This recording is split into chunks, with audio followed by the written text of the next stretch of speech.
te amo, Deus. Glória a Deus, aleluia.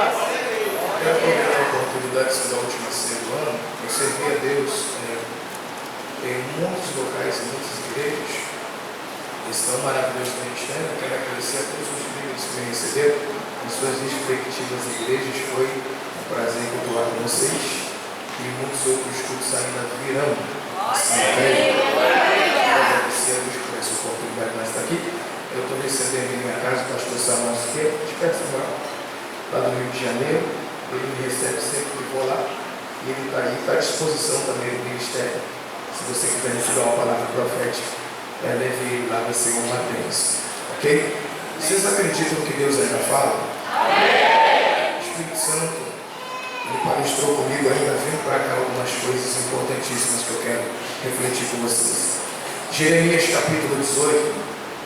Nós vamos fazer a leitura do versículo 1, 2, 3 e o versículo de número 4. 1, 2, 3, versículo de número 4. O texto diz assim: palavra do Senhor que veio a Jeremias: levanta-te e desce na casa do oleiro, e lá te farei ouvir as minhas palavras. E desci à casa do oleiro e vi que ele estava fazendo a sua obra sobre as rodas. Mas o vaso que ele fazia de barro se quebrou na sua mão. Pelo que o oleiro tornou a fazer dele outro vaso conforme bem lhe pareceu. Palavra do Senhor que veio a Jeremias: levanta-te e desce à casa do oleiro, e lá te farei ouvir as minhas palavras. Desci à casa do oleiro e vi que ele estava fazendo a sua obra sobre as rodas. Mas o vaso que ele fazia de barro se quebrou na sua mão. Pelo que o oleiro tornou a fazer dele outro vaso conforme bem lhe pareceu. Palavra do Senhor que veio a Jeremias: levanta-te e desce à casa do oleiro, e lá te farei ouvir as minhas palavras. Desci à casa do oleiro e vi que ele estava fazendo a sua obra sobre as rodas. Mas o vaso que ele fazia de barro se quebrou. Pelo que o oleiro tornou a fazer dele outro vaso conforme bem lhe pareceu. O texto que a gente leu é um texto emocionante, extremamente sugestivo. Eu amo as palavras de Jeremias. Na verdade, eu amo a maneira como Deus fala com Jeremias. É uma maneira única, é uma maneira ímpar. A vida do profeta Jeremias é uma vida que reflete muito na nossa vida.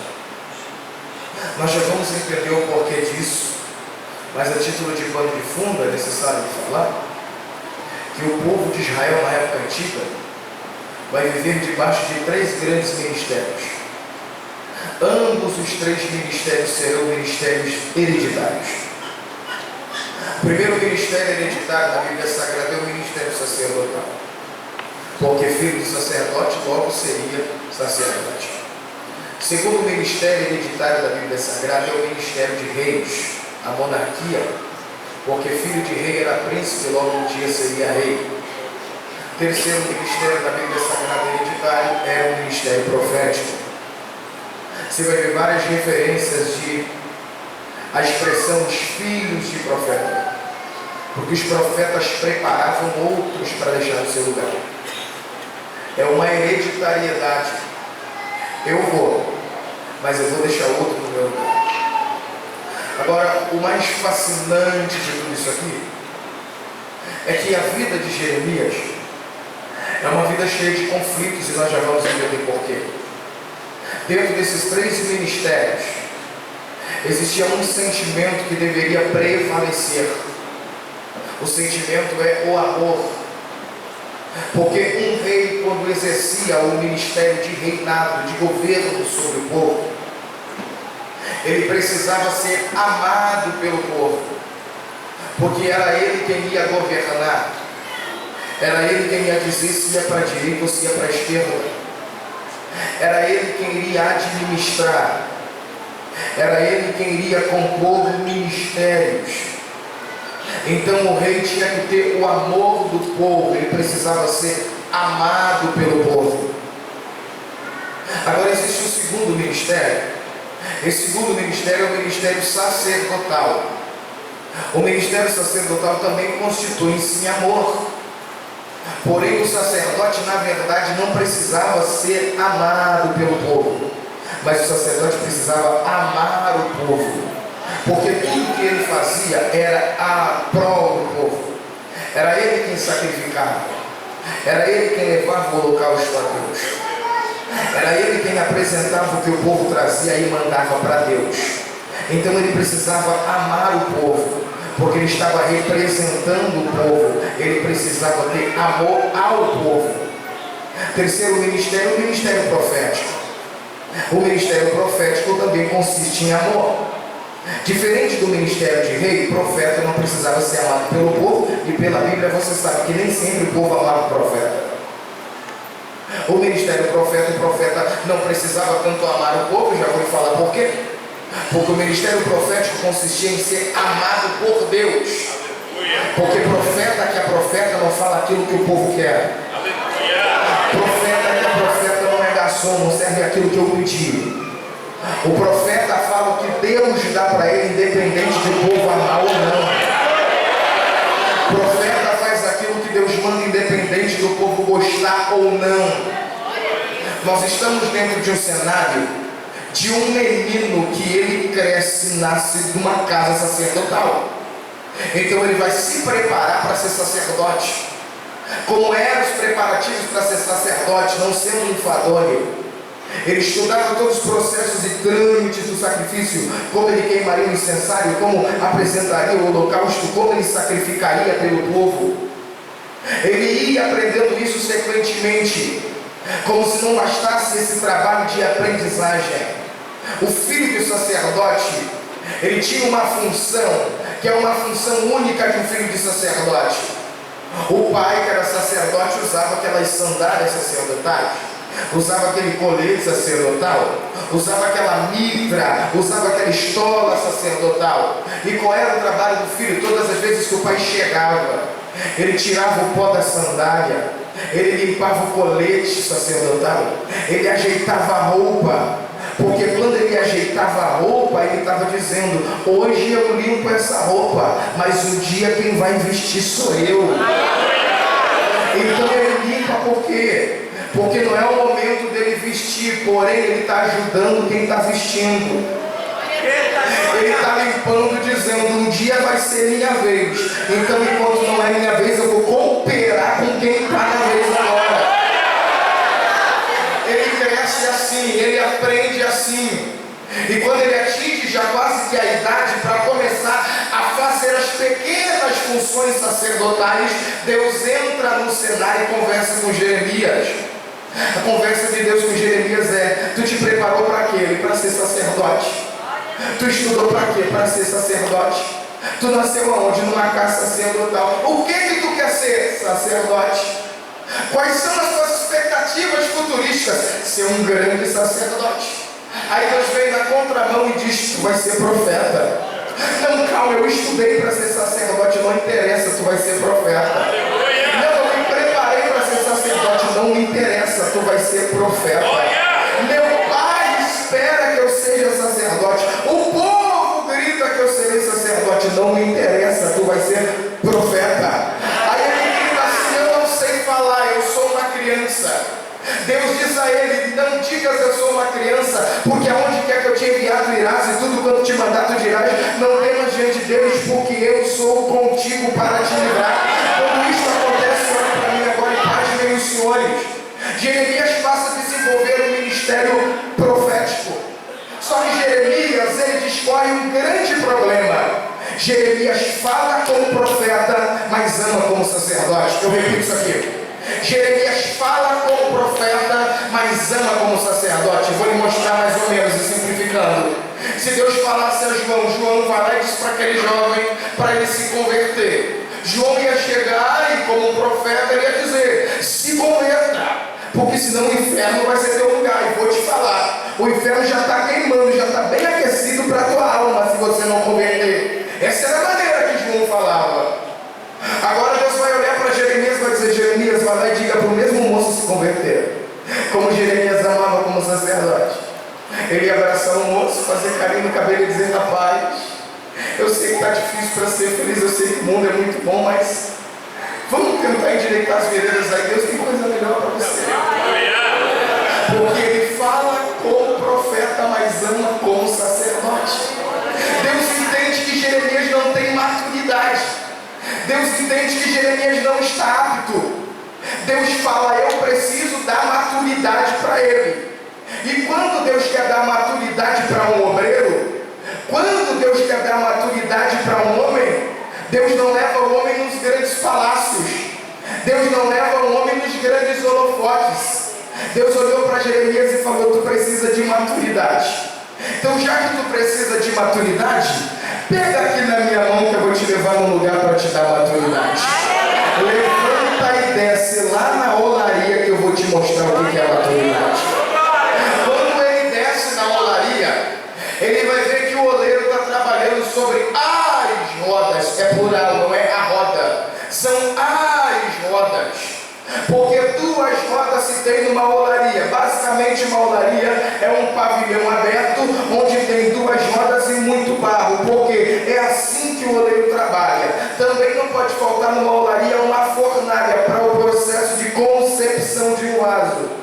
Quando Jeremias chega, ele vai ver que o oleiro está trabalhando sobre as rodas. E como funcionava essas rodas de uma olaria? Tinha a roda de baixo e a roda de cima. Na roda de baixo era uma espécie de pedal, onde o oleiro colocaria os seus pés e com os pés ele ia movendo. No centro havia um eixo. Esse eixo era o que fazia a ligação entre a roda de baixo e a roda de cima. O mais fantástico de tudo isso é que quando o oleiro ia movendo por baixo, era aí que a roda de cima ia mover. A roda de cima não movia a roda de baixo, mas a roda de baixo movia a roda de cima. É por isso que Jesus falou que tudo que é ligado na terra é ligado no céu. O mal da gente é pensar que as coisas começam primeiro lá e depois aqui. É que a gente não entende que no reino de Deus as coisas primeiro começam primeiro aqui e depois lá. Primeiro ligado na terra, depois é ligado no céu. Sabe qual é o mal de uma geração? É que a gente vê na igreja dizendo, Deus, tu tem que fazer, tu tem que fazer, tu tem que fazer, mas a gente não se move aqui embaixo. Deus está olhando para alguém e está dizendo, quer que as coisas aconteçam lá em cima? Comece a se mover aqui embaixo. Você vem na igreja, não dá um glória a Deus e tem milagre? Quer que as coisas aconteçam lá em cima? Comece a se mover aqui embaixo. Entre o movimento de baixo e o movimento de cima tem um eixo, que eu dou um apelido para esse eixo de o eixo da obediência. Porque entre eu mover embaixo, eu passo pelo eixo da obediência, e aí sim eu movo a mão do oleiro lá em cima. Fantástico de tudo isso é que quando o oleiro ia começar a trabalhar, o oleiro não trabalhava com ouro, o oleiro não trabalhava com prata, o oleiro não trabalhava com bronze, o oleiro trabalhava com barro. Existiam alguns tipos de barro para que fossem feitos determinadas coisas. Algum era usado para cântaro, outro era usado para vaso, outro era usado para uma tigela, coisa parecida. O oleiro fazia o que bem lhe parecia. Fato é que existiam muitos tipos de barro. Eu vou falar uma coisa, se quiser ter glória a Deus, se não quiser ter glória a Deus do mesmo jeito. Por quê? Porque na nação hoje que a gente vive, o povo briga por ouro, o povo briga por petróleo, o povo briga por prata, o povo briga por tanta coisa, mas você nunca vê ninguém brigando por barro, porque barro ninguém quer, barro é inútil, barro não vale nada. Aí o oleiro diz, quando eu quero trabalhar, eu trabalho diferente do homem. Eu não vou pegar o ouro que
pisamento.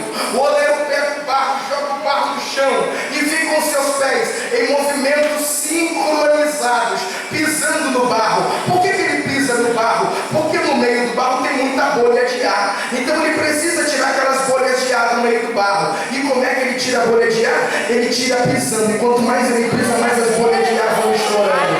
Já viu que quando você vem no mundo, você vem cheio de bolha de ar, vem cheio de orgulho, vem cheio de prepotência, vem cheio de ira, vem cheio de soberba. Aí o oleiro te pega e tu pensa que ele vai te colocar lá em cima. Ele te joga no chão e vai pisando dizendo: eu vou tirar essa bolha. Eu vou tirar esse orgulho. Eu vou tirar essa soberba. Eu vou tirar toda a bolha de ar.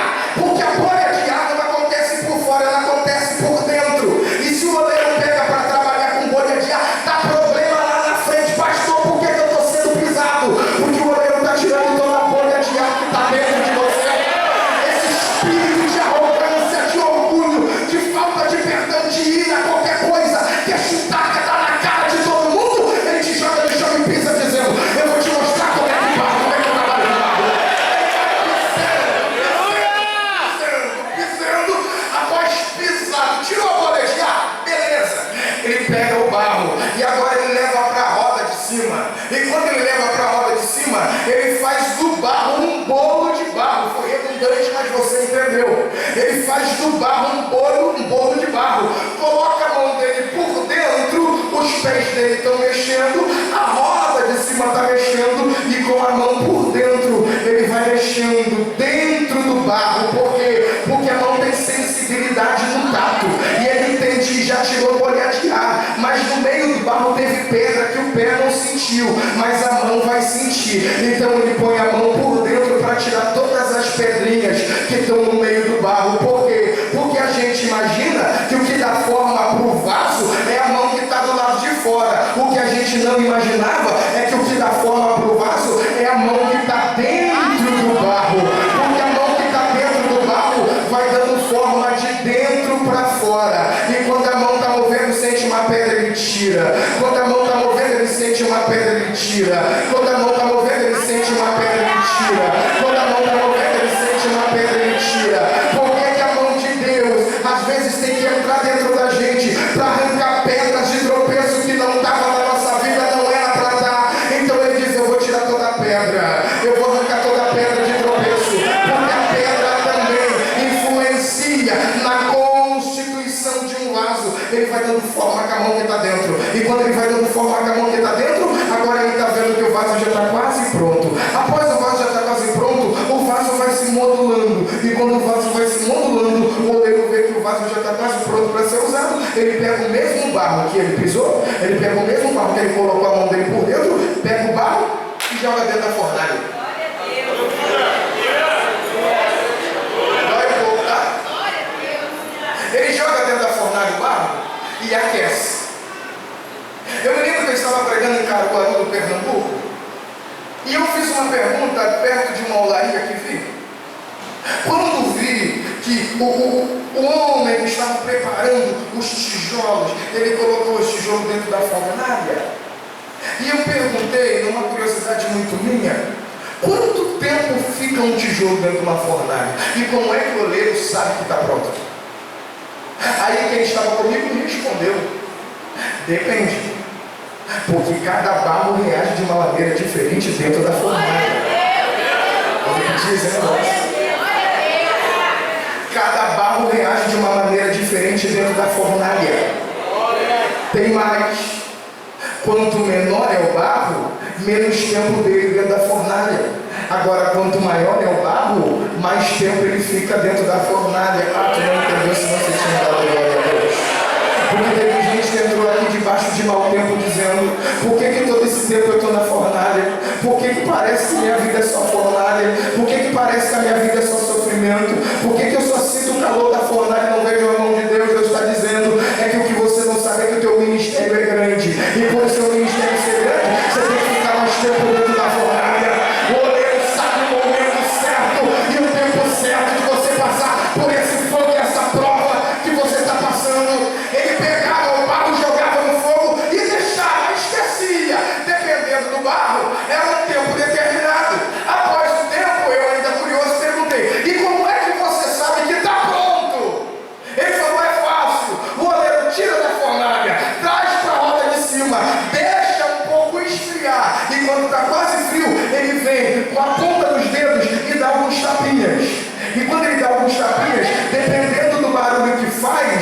joga na fornalha. Dependendo do barulho que faz, está pronto para ser. Eu falei, como assim? Ele falou, barro seco tem um barulho diferente do que barro molhado. Vou repetir. Ele disse para mim, barro seco tem barulho diferente do que barro molhado. Porque barro seco, quando tu bate, ele dá um barulho nítido. Agora barro molhado, tu bate e o barulho sai meio rouco, sai meio xoxo. E quando ele vê que o barulho está meio rouco, meio xoxo, ele pega o barro e joga na fornalha de novo, porque não está pronto. Não entendi, vai entender agora. Tem gente que está dentro da fornalha e não entendeu que o oleiro está esperando só o som que tu vai fazer para te tirar da fornalha. E o nosso barulho é xoxo, é só murmuração, é só dizer até quando. Meu Deus do céu, que luta terrível, está doendo. Agora o barro que está pronto para sair da fornalha, quanto mais o fogo pega, mais ele diz glória a Deus, aleluia, aleluia, glória a Deus, aleluia, eu aceito o tratamento, está doendo, mas eu ainda aguento. O oleiro vinha que estava pronto, tirava o barro de lá, e quando tirava o barro de lá, vinha o barro queimado, está rouco. Aí ele vinha com uma lixa, que é chamada de lixa de olaria, e vinha lixando. Por quê? Porque quando o barro sai do fogo, ele vem com um brilho natural de barro, e o oleiro entende que barro não pode ter brilho natural. Você não pegou, vou repetir. O oleiro entende que barro não pode ter brilho natural. O que ele faz? Ele vem com uma lixa de olaria e vem lixando. E quanto mais ele lixa, mais fosco vai ficando. Ele tira todo o brilho do barro. Lixando.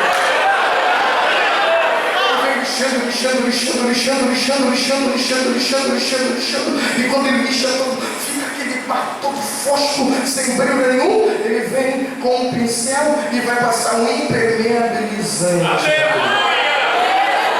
E quando ele passa o impermeabilizante, o barro vai tendo um brilho. Aí o oleiro vai pintando e vai dizendo, é isso aí, barro, que eu quero te mostrar. O brilho que tu tem não é teu, o brilho que tu tem é meu.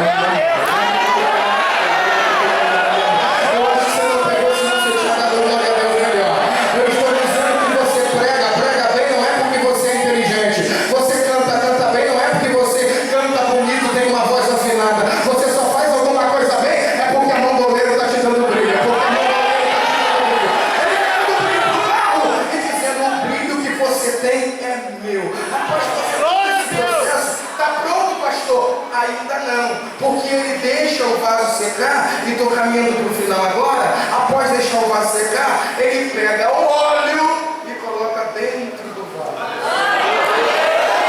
Não é azeite, é óleo. Vou repetir, não é azeite, é óleo. Ele faz o vaso transbordar de óleo, e quando o vaso está transbordando de óleo, ele amarra a boca do vaso e prende o vaso suspenso lá em cima. Aí a gente pensa assim, ó, Deus me encheu e me promoveu, é teste. Repetir, Deus me encheu e me promoveu, é teste. Porque o que o oleiro está testando? Ele está testando para ver se o vaso não vai vazar óleo, porque vaso que é vaso não vaza. Olha, irmão, essa é a glória a Deus que tu vai dar. Vou repetir, vaso que é vaso não vaza óleo. Pega a mão de quem está do teu lado, por favor. Pega. Diga para ele, Deus vai te encher até transbordar. Fica feliz, não é teste. Diga, é teste. É para ver se esse óleo não vai vazar. Porque vaso que é vaso não vaza óleo. Vaso que é vaso preserva o óleo. Preserva o ele. Alguém está sentindo a presença de Deus nessa manhã? Joga a mão lá em cima e dá um grito de glória bem alto. Deixava o vaso suspenso lá em cima por um tempo. E quando ele via que não vazou, ele dizia, agora está pronto. Glória a Deus! Escuta esse rodeio só para me falar duas coisas interessantes.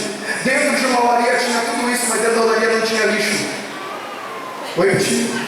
Dentro da olaria tinha tudo, mas não tinha lixo. Por que não tem lixo dentro da olaria?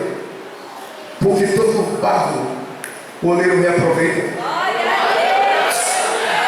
Barro o oleiro não põe no lixo, barro ele reaproveita. Glória a Deus! O problema é que tem barro que ele nota que naquele momento não pode ser usado. Então ele pega o barro, coloca numa estante chamada de lugar de refúgio, e lá no lugar de refúgio ele dizia: fica aqui, barro, eu vou encontrar um plano para você. Quando eu encontro, espera.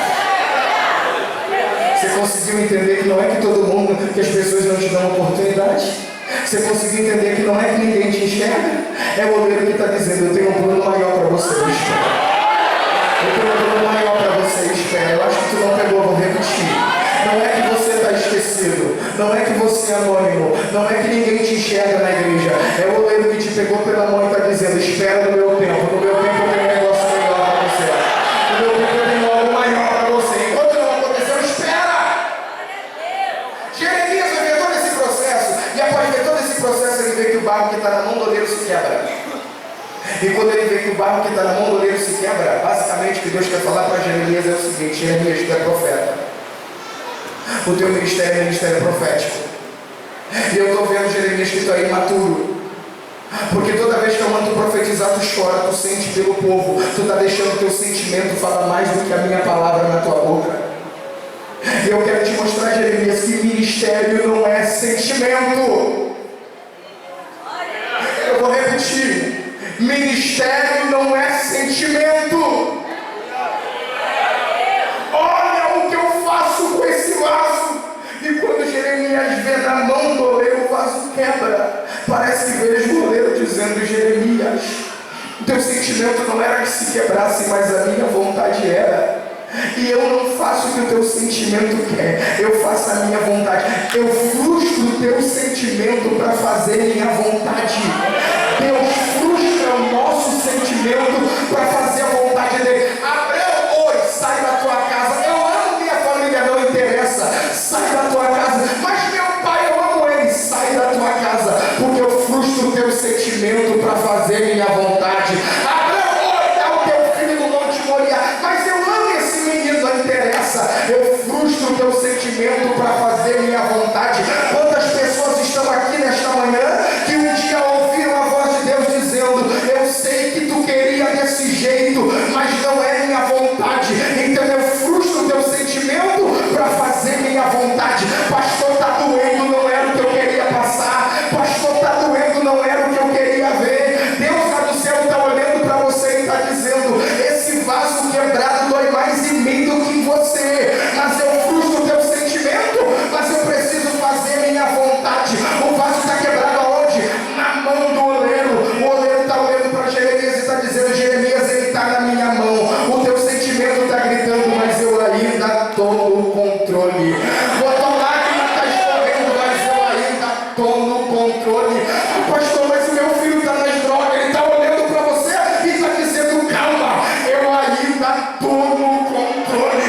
Pastor, a porta está fechada. Eu sei, calma, eu ainda estou no controle. O controle de Deus nos fere, mas não nos mata. Ele está dizendo para alguém: está jorrando lágrima dos teus olhos, mas é a minha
te trouxe aqui para te dizer, ministério meu sentimento.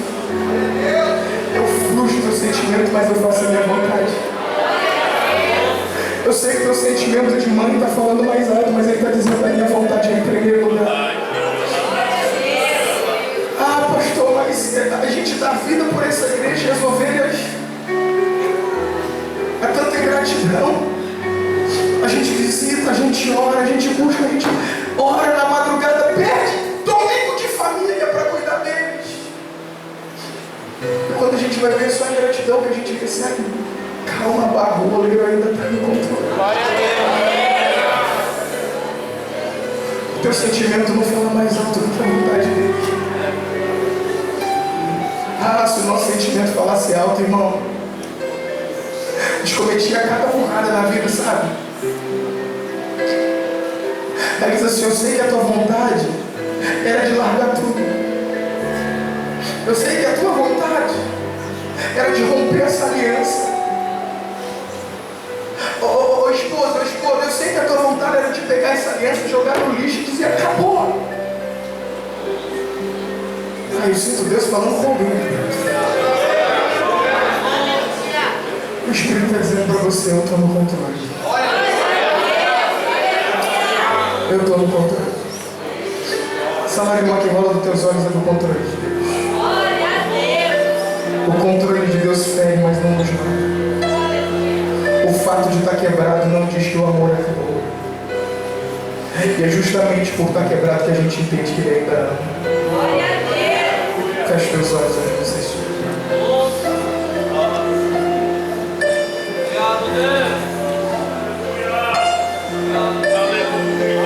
Desce com o teu olho aqui dentro, Senhor, desce. Pura minha cama,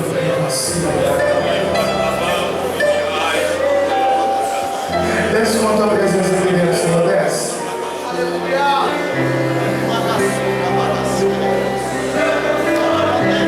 A presença está descendo.